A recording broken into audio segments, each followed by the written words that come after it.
Hello dear students, Tiwari academy में आप सभी लोगों का स्वागत है। मेरा नाम है राहुल और आज के इस कंप्लीट वीडियो लेक्चर में हम डिस्कस करेंगे एक्टिव एंड पैसिव वॉइस के बारे में। तो सबसे पहले हम ये जान लेते हैं कि इस कंप्लीट वीडियो लेक्चर के अंदर किन किन टॉपिक्स के ऊपर हम बात करने वाले हैं। सबसे पहले हम जानने की कोशिश करेंगे एक्टिव वॉइस के बारे में, फिर हम बात करेंगे पैसिव वॉइस के बारे में, फिर इसके अलावा हम डिस्कस करेंगे एक्टिव वॉइस से पैसिव वॉइस में कैसे चेंज करते हैं। तो चलिए सबसे पहले कुछ चीजों को हम समझते हैं कि एक्टिव वॉइस पैसिव वॉइस क्या होता है। देखिए, जो हमारी ट्रांजिटिव वर्ब्स होती है उसके दो वॉइस होते हैं, एक होता है एक्टिव, दूसरा होता है पैसिव।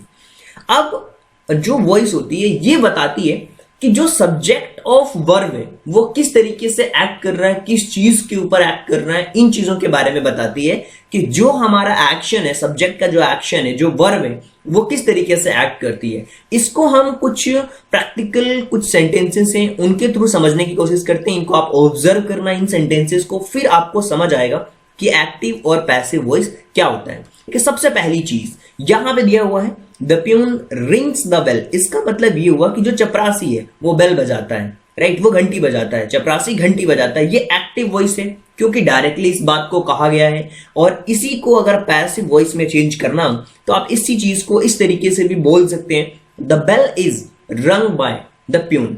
ये जो बेल है, जो घंटी है, वो चपरासी के द्वारा बजाई जाती है। ये पैसिव वॉइस में इस चीज को कहा गया है, राइट। अब यहां पे अगर हम देखें इन दोनों ही सेंटेंसेस में तो इनके मीनिंग में कोई डिफरेंस नहीं है।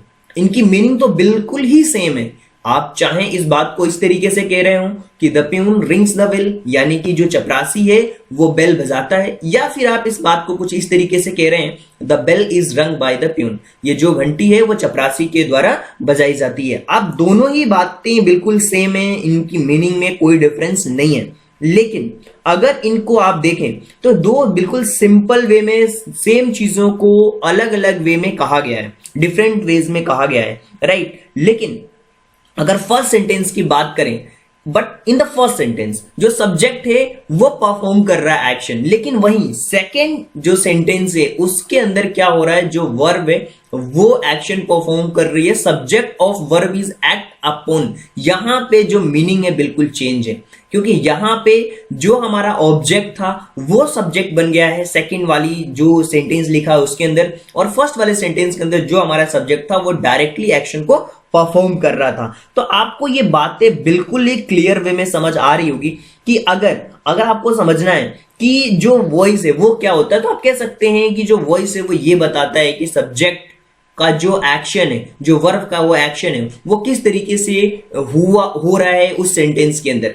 तो ये हमने समझा एक्टिव और पैसिव वॉइस को एक प्रैक्टिकल एग्जांपल्स के थ्रू। अब हम समझते हैं कि एक्टिव वॉइस एक्चुअल में होती क्या है। देखिए, अगर कोई भी सब्जेक्ट जो उसका वर्ब है, वो जो सब्जेक्ट है उसका, वो डूअर की तरह काम कर रहा है, यानी कि सब्जेक्ट डायरेक्टली डूअर है। जैसे कि वहां पे देख रहे थे कि यहां पे अगर मैं एक सेंटेंस बताऊं कि मैं आपको पढ़ाता हूं, तो जो आई हुआ, मैं डूअर हुआ, तो यहां पे जो डूअर ऑफ एक्शन है वो बताता है। जैसे कुछ एग्जांपल्स के थ्रू आप समझ सकते हैं, कांता राइट्स अ लेटर, तो जो कांता है वो डूअर है, वो लेटर लिखता है, राइट। इसी तरीके से राम हेल्प्ड सीता, राम ने सीता की हेल्प की, तो जो डूअर है वो राम है, राइट।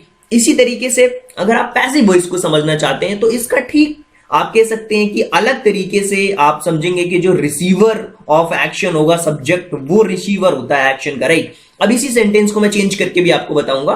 तो आप अगर पैसिव वॉइस को समझना चाहते हैं तो आपको कुछ इस तरीके से समझना होगा इस चीज को कि जब कोई भी सब्जेक्ट का जो एक्शन है वो वर्ब के ऊपर किया गया हो, या फिर आप इस तरीके से समझ सकते हैं कि subject is the receiver, subject जो है वो रिसीवर होगा जो भी एक्शन होगा उसका। The verb is said to be in passive voice. इस तरीके से आप कह सकते हैं कि जो लेटर है वो कांता के द्वारा लिखा गया है, जो लेटर है वो कांता के द्वारा लिखा जाता है। तो इस बात को हमने पैसिव वॉइस में चेंज करके बताया। इसी तरीके से Sita was helped by Ram, Sita की जो मदद है वो राम के द्वारा की गई थी, भगवान राम के द्वारा की गई थी, राइट। ये पैसिव वॉइस में दोनों सेंटेंसेस को हमने लिखा है। अब कुछ ऐसी बातें जो हमें एक्टिव वॉइस से पैसिव वॉइस में चेंज करते टाइम हमें ध्यान रखना होगा कि किस तरीके से जो हमारा सब्जेक्ट है वो ऑब्जेक्ट बनता है, किस तरीके से जो डूअर है वो रिसीवर बन जाता है, इस चीज को हमें समझना होगा। तो हम समझते हैं active voice to passive voice. अब कौन सी ऐसी बातें जो हमें ध्यान रखना है अगर आप चेंज करना चाहते हैं एक्टिव वॉइस से पैसिव वॉइस में, तो जो सब्जेक्ट होगा, subject in the active voice take place of object, वो सब्जेक्ट है वो ऑब्जेक्ट बन जाता है पैसिव वॉइस के अंदर। पहली बात जो आपको बिल्कुल ध्यान रखनी है। इसी तरीके से जो ऑब्जेक्ट है एक्टिव वॉइस में वो सब्जेक्ट की जगह ले लेता है पैसिव वॉइस में, यानी कि जो हमारा सब्जेक्ट है वो ऑब्जेक्ट बन जाता है, जो ऑब्जेक्ट है वो सब्जेक्ट बन जाता है जब भी हम पैसिव वॉइस में चेंज करते हैं। इसी तरीके से आप कह सकते हैं कि जब हम चेंज करते हैं तो बाय का यूज करते हैं। जितने भी सेंटेंसेस आपने देखे कि a letter is written by Kanta, right, Sita was helped by Ram, right, तो यहां पे बाय वर्ड का यूज किया जाता है बी वाई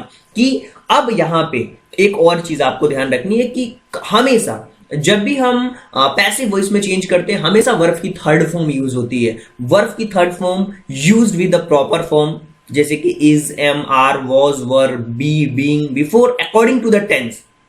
ये तो हमारे मेन वर्ब जो है वो हमेशा थर्ड फॉर्म में यूज होगी, जैसे कि प्ले है तो प्लेड होगा, राइट। अब अगर आप इस चीज को भी समझना चाहते हो कि इज ए मार का किस तरीके से पास्ट में चेंज होता है, किस तरीके से फ्यूचर में चेंज होता है, चाहे वो सिंपल की बात करें, कंटिन्यूअस की बात करें, परफेक्ट की बात करें। और एक चीज मैं आपको बता दूं कि जब भी आप एक्टिव वॉइस और पैसिव वॉइस को समझने की कोशिश कर रहे हो तो आपको टेंस के बारे में कंप्लीटली आइडिया होना चाहिए, क्योंकि मैं आपको एक्टिव वॉइस से पैसिव वॉइस में चेंज करना बताऊंगा किसी भी टेंसेस को, तो उसका जो स्ट्रक्चर है वो यहां पे एक इंपॉर्टेंट रोल प्ले करने वाला है, ताकि आप उन चीजों को बेटर वे में आप समझ पाओगे। अब देखिए यहां पे मैं आपको कुछ टेंसेस के वेरियस जो हेल्पिंग वर्ब्स होती हैं उनको मैं आपको बताता हूं, ताकि आप समझ पाओगे कि किस तरीके से वो यूज किया जाता है एक टेबल के थ्रू। अगर हम सिंपल टेंसेस की बात करें, देखिए सिंपल टेंसेस जो है या कंटिन्यूअस या परफेक्ट, ये जो टेंसेस हैं इनका मैं स्ट्रक्चर बहुत अच्छी तरीके से मैंने आपको बताया है। सिंपल टेंस के अंदर प्रेजेंट के अंदर इज, एम, आर का यूज होता है, पास्ट के अंदर वाज, वर, और फ्यूचर के अंदर विल बी, शैल बी का यूज होता है। कंटिन्यूअस के अंदर इज, एम, आर के साथ बीइंग लग जाता है। आपको ध्यान रखना होगा जब भी हम पैसिव में चेंज करते हैं इज, एम, आर के साथ बीइंग लगता है, वॉज, वर के साथ बीइंग लगता है, फ्यूचर में इसका नहीं बनता, फ्यूचर कंटिन्यूअस टेंस का नहीं बनता। परफेक्ट में अगर बात करें तो हम हैज बीन, हैव बीन का यूज करते हैं पैसिव में, और हैड बीन का यूज करते हैं पास्ट के अंदर, पास्ट परफेक्ट के अंदर, और विल, शैल, हैव बीन का यूज करेंगे फ्यूचर के अंदर। तो एक चीज हमें समझ आ रही है कि फ्यूचर जब भी हम प्रेजेंट सिंपल की बात करेंगे पैसिव वॉइस में तो इज, एम, आर का यूज होगा। अब मैं कुछ पैटर्न आपको बताऊंगा ताकि वहां से आप कंपेयर कर पाएंगे, समझ पाएंगे अपने स्ट्रक्चर को। जब आप स्ट्रक्चर को समझ जाते हैं ना तो चीजें आपके लिए आसान हो जाती हैं। देखिए कैसे, अब कोई सा भी एग्जांपल आप ले लें। अगर सिंपल, ये तो हमारा टेंस हो गया, आप ये समझो ये सिंपल टेंस है, राइट। सब्जेक्ट वर्ब की जो फर्स्ट फॉर्म है यस या यस होता है, राइट, और ऑब्जेक्ट होता है। जैसे नेहा सिंग्स अ सॉन्ग, ये बिल्कुल हमारे प्रेजेंट सिंपल टेंस में लिखा गया। मैंने क्या बोला कि जो ऑब्जेक्ट है वो सब्जेक्ट बन जाएगा, अ सॉन्ग सबसे पहले आएगा, राइट। अब मैंने आपको बताया था टेबल में कि इज, एम, आर यूज होगा। यहां पे देखिए सब्जेक्ट जो ऑब्जेक्ट बन जाता है, आप समझिए कि जो हमारा सब्जेक्ट है वो ऑब्जेक्ट बन जाता है, जो ऑब्जेक्ट होता है वो सब्जेक्ट बन जाता है, राइट। वर्ब की थर्ड फॉर्म हमेशा यूज होती है, जो मैंने आपको 3 पॉइंट्स बताए थे उनको ध्यान रखना है, और बाय का यूज करना है। ये जो इंपॉर्टेंट पॉइंट है ये हमेशा ध्यान रखना है आपको। जैसे यहां पे देखिए सब्जेक्ट है, राइट, अ सॉन्ग, ये हमारा ऑब्जेक्ट था जो सब्जेक्ट बन गया। इज का यूज करेंगे। अब वर्ब की थर्ड फॉर्म, तो सिंग की जो थर्ड फॉर्म होगी सिंग, सैंग, संग, तो ये वर्ब की थर्ड फॉर्म यहां पे यूज किया हमने। और जो नेहा वर्ड लिखा हुआ है इसको हमने बाय नेहा किया, क्योंकि सब्जेक्ट से जस्ट, ऑब्जेक्ट से जस्ट पहले जो हमारा ऑब्जेक्ट बन रहा है, यहाँ पे जो सब्जेक्ट आपका ऑब्जेक्ट बन रहा है उसके पहले जस्ट हम बाय का यूज करेंगे। इसी तरीके से अगर कंटिन्यूअस में इस टेंस को देखा जाए तो Neha is singing a song, जो नेहा है वो गाना गा रही है, राइट। अगर हम इसको चेंज करें तो आपने देखा अभी की जो टेबल था उसमें इज के साथ बीइंग हमने यूज किया हुआ था। यहाँ पे आप इसका स्ट्रक्चर भी देख सकते हैं, इज, एम, आर के साथ बीइंग और फिर वर्ब की थर्ड फॉर्म, राइट। और एक चीज कॉमन है, वर्ब की थर्ड फॉर्म ही हमेशा यूज होगी, चाहे हम कोई सा भी पैसिव वॉइस चेंज करें। तो Neha is singing a song is being sung by Neha. Neha has sung the song, Neha गाना गा चुकी है। A song has been sung, A song has been sung by Neha, यहां भी थर्ड फॉर्म has been का यूज होगा। इसी तरीके से अगर पास्ट की बात करें तो पास्ट में भी आप देख पाएंगे इन चीजों को कि यहाँ पे सब्जेक्ट, यहाँ पे तो वर्ब की सेकंड फॉर्म होती है, लेकिन यहाँ पे was वर आएगा और वर्ब की थर्ड फॉर्म आएगी। इसके एग्जांपल्स मैं आपको बताता हूं। ताकि आप इन चीजों को बेटर वे में समझ पाएंगे, क्योंकि जब स्ट्रक्चर्स के साथ एग्जाम्पल्स को आप देखते हैं तो चीजें आपके लिए काफी आसान हो जाती हैं।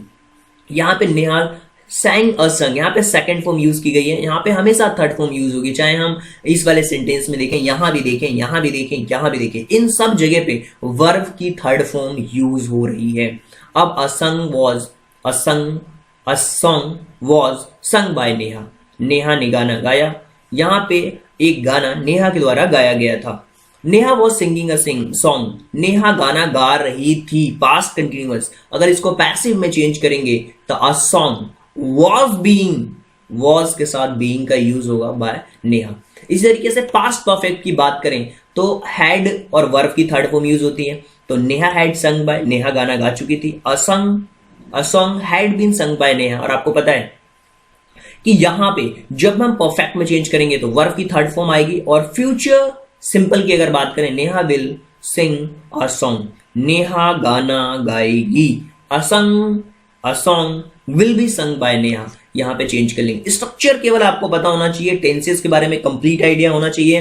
एक्टिव वॉइस, पैसिव वॉइस काफी आसान है, आप इन चीजों को बहुत बेटर वे में समझ भी पाएंगे। कुछ और चीजों के बारे में बात करूंगा ताकि आप चीजों को और बेटर वे में आप समझ पाए। देखिए एक चीज मैं आपको बताऊं कि फ्यूचर परफेक्ट जो है, यहां पे नेहा गाना गा चुकी होगी, विल हैव संग लिखा हुआ है, यहाँ पे अब विल हैव बीन संग आएगा। ये यहां पे ध्यान रखना, वर्ब की थर्ड फॉर्म हमेशा आएगी परफेक्ट में, चाहे हम टेंसेस की बात करें, चाहे हम पैसिव वॉइस की बात करें। अब देखिए कुछ ऐसे सेंटेंसेस, यहां तक हमने बात कर ली अपने टेंसेस के बारे में, लेकिन कुछ ऐसे भी सेंटेंसेस हैं जिसमें can, could, may, might, should, would, ये सारी चीजें यूज होती हैं। लेकिन जब भी हम इनको चेंज करेंगे पैसिव वॉइस में तो होगा क्या कि कैन हमारा can, could, may might, should, would, ये जितनी भी चीजें हैं सेंटेंस के अंदर वैसी के वैसी ही यूज होंगी। लेकिन मॉडल ऑक्सिलरी वर्ब के अंदर अगर आप देखेंगे, वुड मस्ट लिखा वर्ब की फर्स्ट फॉर्म यहां पे यूज होती है, यहां पे वर्ब की थर्ड फॉर्म यूज होगी। तो यहां पे क्या हो जाएगा, Neha can sing a song, can का यूज किया गया है। तो अगर हम इसको चेंज करना चाहते हैं तो ये कैसे चेंज होगा, ये आप ध्यान से देखिए। Neha can sing a song, Neha गाना गा सकती है, right. A song can be sung by Neha, यहां पे क्या यूज होगा, यहां पे यूज होगा इन सबके साथ बी, इन सबके साथ बी यूज होगा। यहां पे देखिए कैन बी यूज हो रहा है, इसी तरीके से could be, may be, might be, should be, would be, इनके साथ बीई, बी का यूज करेंगे। देखिए यहाँ पे मस्ट के साथ बी का यूज किया गया है, और वर्ब की थर्ड फॉर्म। आपको केवल यही चीज ध्यान देना है जब भी हम किसी भी मॉडल्स का यूज कर रहे हो, चाहे can, could, may, might, should, इनके साथ बी का यूज करेंगे। कुछ चीजें जो हमें ध्यान रखनी है ताकि इन चीजों को हम बेटर से बेटर वे में समझ पाएंगे। वो कौन सी चीजें हैं जो हमें ध्यान रखनी है, देखिए अगर हम किसी भी सेंटेंस की बात करें, अगर कोई भी सेंटेंस में वर्ब प्रीपोजिशन है एक्टिव वॉइस में, तो हमें रिटेन करना होगा उस प्रीपोजिशन को। जैसे कि यहां पे the nurse looked after the child, तो यहां पे द चाइल्ड ये हमारा ऑब्जेक्ट है, ये सब्जेक्ट बन गया। इस चाइल्ड के साथ हमने वॉज का यूज किया, वर्ब की third form. The child was looked after लिखा हुआ था तो उसको रिटेन करना है, जो हमारा प्रीपोजिशन है looked after by the nurse, right. इसी तरीके से कुछ और बातें जो हमें ध्यान रखनी है कि एक्टिव वॉइस के अंदर अगर सब्जेक्ट के पास दो ऑब्जेक्ट हो, टू ऑब्जेक्ट्स हो, तो क्या होगा, ही टीचेस अस इंग्लिश।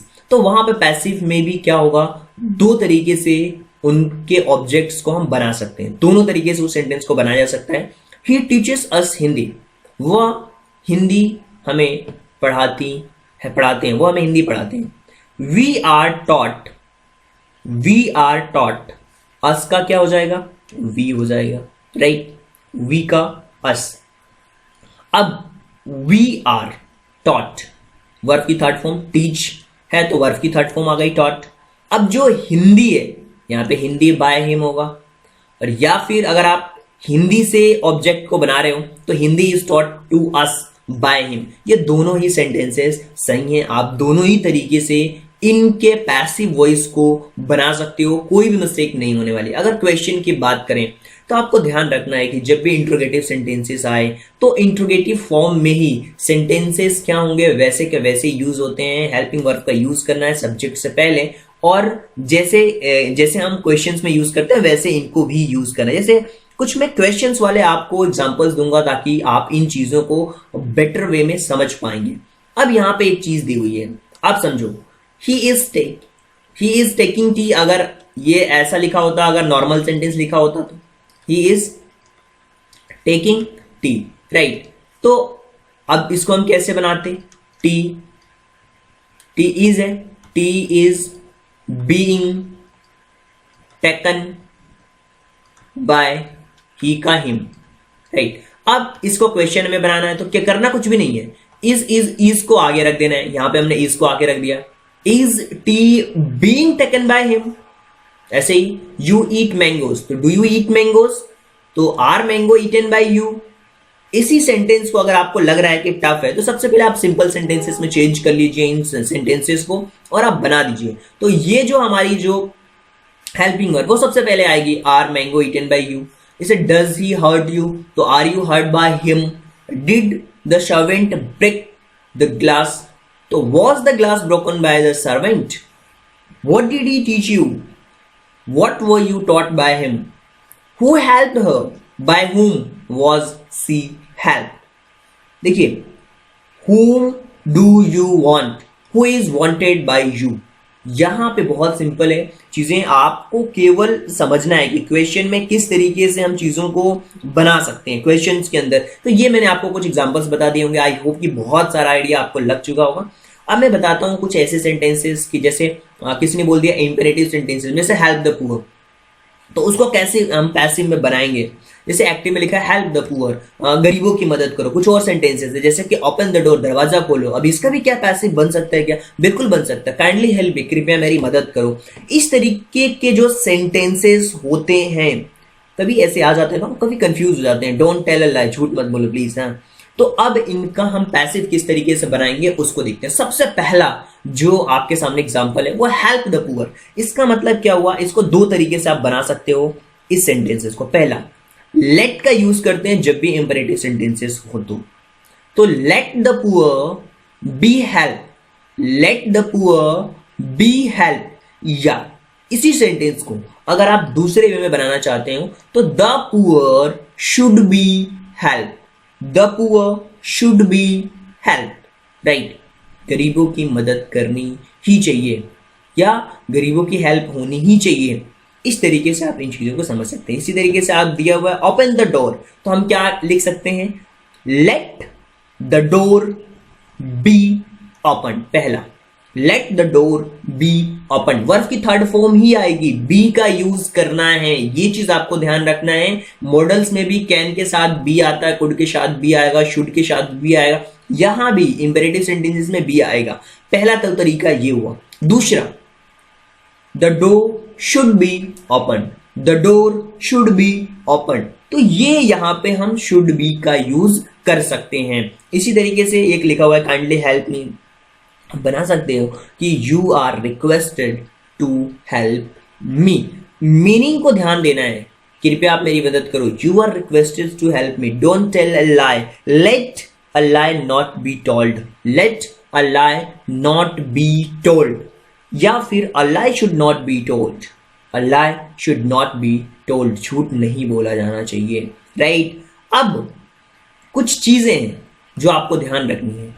आप कह सकते हो कि किन चीजों में पैसिव वॉइस नहीं बनता, तो एक चीज मैं आपको बता दूं, बहुत ही काम की चीज है जिसमें पैसिव वॉइस नहीं बन सकता। Future continuous tense has no passive voice, future continuous tense has no passive voice. और एक और चीज आपको मैं बता दूं कि all perfect continuous tense also have no passive voice. जितने भी परफेक्ट कंटिन्यूअस टेंस होता है जिसमें सिंस फॉर का यूज होता है टेंसेस के अंदर, उसका भी कोई भी पैसिव वॉइस नहीं बनता।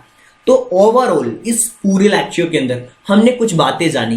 पहली चीज, अगर आपको टेंसेस को समझते हो, अगर आप टेंसेस को बहुत अच्छी तरीके से समझते हो तो आपको आपके लिए पैसिव वॉइस बहुत आसान है। केवल स्ट्रक्चर्स को फॉलो करके आप पैसिव वॉइस में चीजों को बना सकते हो। दूसरी चीज, हमेशा पैसिव वॉइस के अंदर वर्ब की थर्ड फॉर्म यूज होगी। सब्जेक्ट से पहले बाय का यूज करना है, इंपेरेटिव सेंटेंसेस के अंदर बी या फिर शुड बी का यूज करना है, लेट के साथ स्टार्ट करना है। इसके अलावा टेंसेस में जिस तरीके से जो उनका स्ट्रक्चर्स है उनको फॉलो करके इन सारी चीजों को आप बहुत अच्छे तरीके से बना सकते हो।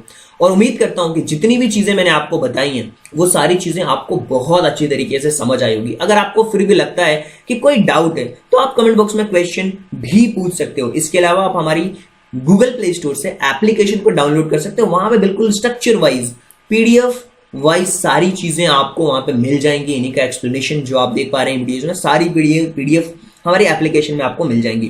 तो उम्मीद करता हूं कि वीडियो लेक्चर आपके लिए काफी हेल्पफुल रहा होगा। Thank you so much, thanks for giving your precious time at the last. God bless you, thank you so much.